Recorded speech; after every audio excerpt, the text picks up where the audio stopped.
oftentimes when I was teaching, especially in the elementary school, sometimes I would have a child come in.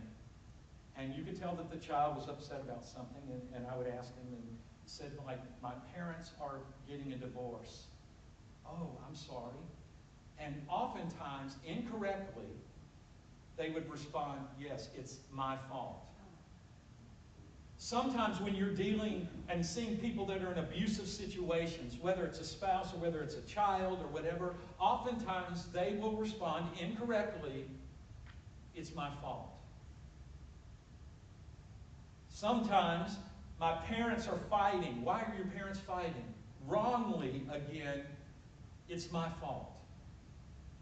And we think about that because a child oftentimes can't see beyond selfishness or self-centeredness.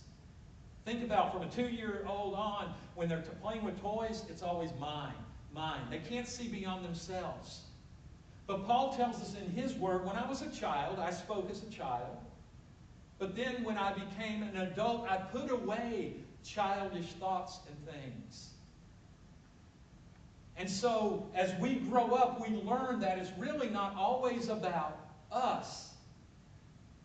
But then we become a Christian. We become born again. And it kind of starts all over again. And Paul addresses that. He says, I wish you would get past the milk and start to get to the meat. But oftentimes we have to be reminded of the milk because we still think it's all about us. Christ died for us. Yes, that's true. But Christ died for us so that we could have our sins forgiven and be reconciled to God the Father.